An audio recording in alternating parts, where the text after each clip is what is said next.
Hey guys, Joshua Kadamu here with our Iron Man toy review, and at long last we're reviewing the Kenner Electric Mold Master. It's a machine for plastic injection molding of real plastic toys. You mold and assemble a combat group in action. Over 50 realistic pieces, armored missile launchers that really shoot, 8-inch howitzers and self-propelled guns that swivel, tanks with gun turrets that turn, radar units, trucks, jeeps, trailers, and gun carriages that roll into action, infantrymen, machine gunners, riflemen, bazooka men, drivers, and equipment, all HO scale. Also, you can mold and assemble world-famous pistols that shoot short-range plastic bullets. Well, those are kind of cool. I will not be making the guns myself in this review. They just don't interest me, but to showcase them, I ended up with a set that had a bunch of old pieces that had been molded past tense. So here we have the trigger. It isn't cocked yet. I'm not exactly sure how this functions for sure, but our gun goes together. Following the instructions, I figured out our guns go together a bit like this. Usually a rubber band helped hold them together. Little plastic bullets would go in there. This is a broken one. Similarly though, gun. Guns don't really interest me. There's 3 different guns that you can make. I still have the instructions for this, which I am going to show this off. It's just currently heating up. But there's the self-propelled gun, our soldiers, jeep and radar trailer, 8-inch howitzer and medium tank, armored missile launcher, which uses this system, and a covered GI truck, along with the flintlock pistol, Luger, and 6-shooter. It's kind of cool. I have all these instructions still. It's very yellow from age. I'm trying to remember 1964. Yes, that's the year this is from. Not an easy thing to get. Alternatively, there was a airplane set, and one of the cool things is you can take this stuff. It's not super strong, so it's brittle enough that you can actually take it and put it back in, and it will melt down. This doesn't get nearly as hot as you would expect it to, though. And so while it says real plastic toys, really we're talking about some kind of wax. A low temp meltability wax. Here in the soldier mold, I already have a piece filled up. I think this is a lower piece for a Jeep or something like that. And that you have to fill that one up first so that then you can fill up your soldiers. It's just kind of a weird thing about the mold. However, you're not supposed to leave this in long term. I did this some time ago when I was experimenting. An issue that you will have is that your mold will close itself off sometimes, or your wax tech will fill up the little hole under here. And so you'll have to poke a hole through it so that the stuff can come out. I've had that issue a couple times now. Like I get ready to film and all of a sudden stuff is melted and I can't make it come through. You need just a little piece of metal, and it's quite inconvenient, but it is something you would run into if you're doing real plastic injection molding, which I've been working. This kind of set me off on a trip to start designing a plastic injection molding machine. So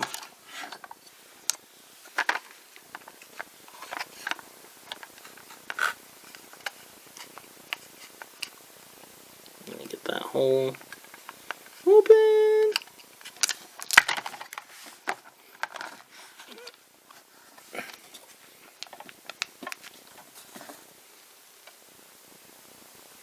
Yeah, there it goes.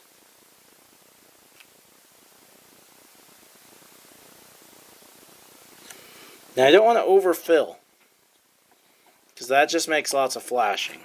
Let's see how goopy that is. Now we'll take this out, let it cool momentarily, look for something else worth molding. I think some Jeep tires and whatnot might be good. We'll just see if we can get away with that. There's some air in there.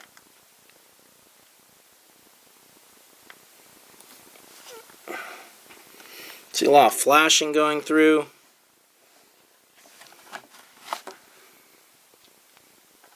Alright. Well, let's open it up. Take a look at our soldiers. Stuff's still pretty hot. You don't want this to stay in too long though. Otherwise you end up with significant problems.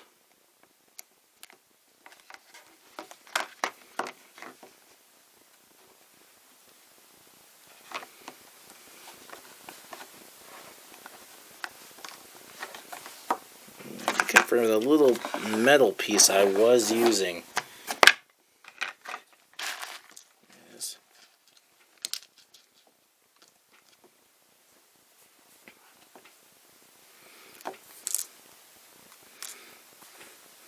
The soldiers are my favorite bit in this.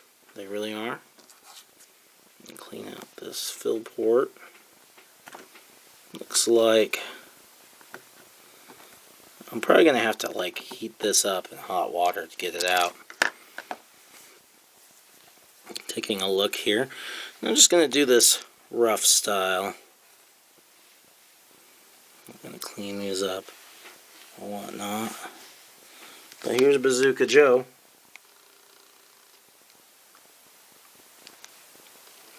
It's hard for the camera, I think, but he's got little details on him. These are still quite warm.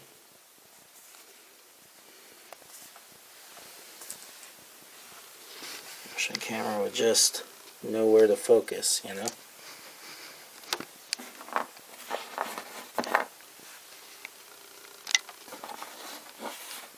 Got a machine gunner. That seems to be working better. There you go, camera. Multiple things to focus on. Somehow that makes it happier. Bazooka guy. Got 3 more here. See the details on them. We've got a driver for our Jeep. We've got some guys standing guard. An alternate guy standing guard. This has come out quite nice and quite crisp, really. You need to, remove the flashing yourself, but this is really how toy soldiers and stuff get made. These are all the tires for the Jeeps and the trucks. Some of them went kind of crazy with the flashing, but some of them didn't. Cool thing is, like if we were just really unhappy with the ones with the flashing, we could just break them apart, throw them back into the melter, and make some more. It takes like 15 minutes for our wax tech to start melting down. I have a theory that you could buy the Hot Wheels wax car maker refills and actually put it through like a food processor, grind it up into stuff like this. I'm not gonna end up using this because as I'm working on making a real plastic injection molding machine, this won't be as necessary for me. I mean, there's a slight chance I'll use this, but I don't think I'm going to use these things in my stop motions, so this has a lot of value, and I'm saving it for when I resell this set once it's reviewed. But it's super cool, especially, being able to reuse the stuff. This thing does not get very hot. It really doesn't. It's quite the safe toy. It's much safer than you would expect it to be. Think Creepy Crawlers Maker. It's up there with that. I've made toy soldiers. I've made other stuff. I think just for simplicity of review and filming and whatnot, this is the tank. Like I said, these lose a little detail as they age, it seems. Like these might have been left in somebody's garage or attic or something exposed to heat. But you get the general concept of the tank. The self-propelled gun. You can see here.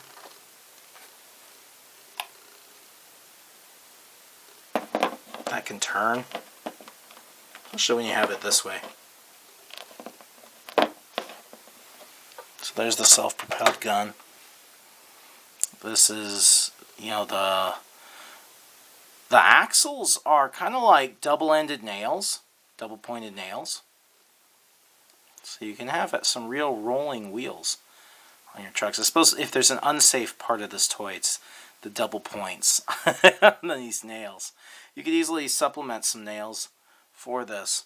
And so we just have a standard military truck that we could take Bazooka Joe in. And we could just put Bazooka Joe in there.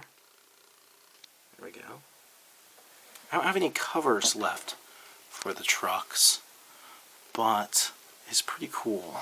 We'll be able to put a machine gunner in the back of our truck as well.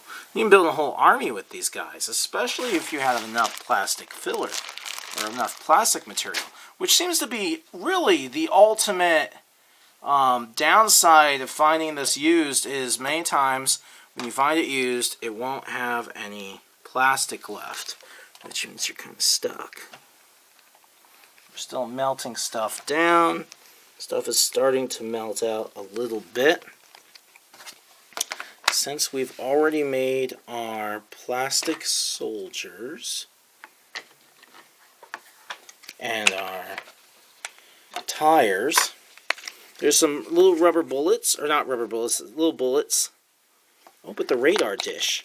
The radar dish is one that I would like to see. So, we're going to see if our plastic is hot enough to make the radar dish.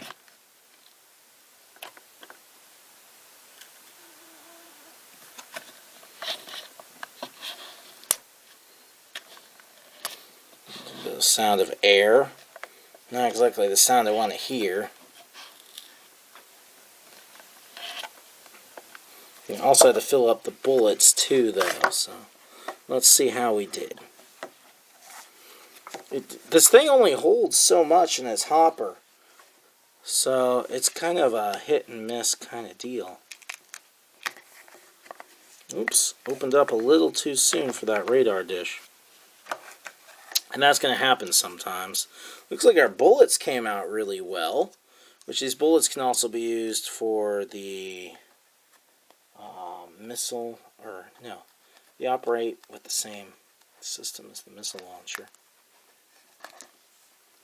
It's important that you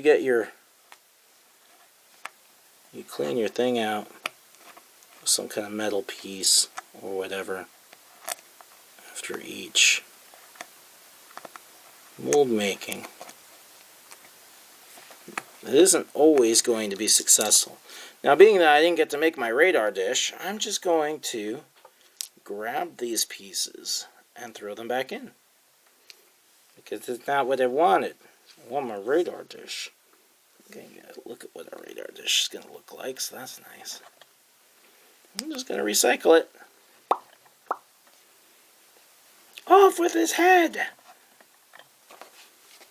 Don't forget to get the stuff out of the second part as well. You can see the wax-like consistency as stuff crumbles.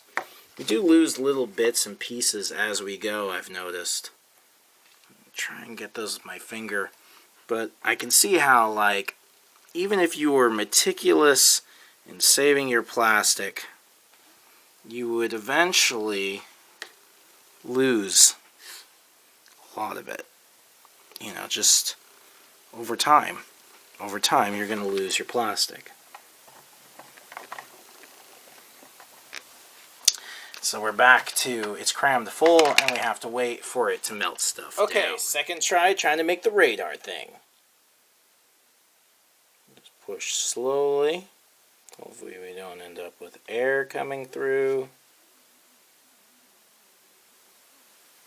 It's making noise. Once it's full, you stop pushing, though. Otherwise, you may end up getting a ton of flashing in there. Pull it out.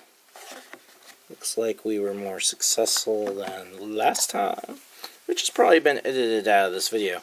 We need to wait a little bit. You can see there's excess wax tack all over this thing. Can't think of anything else super handy. I'm ready to mold just yet.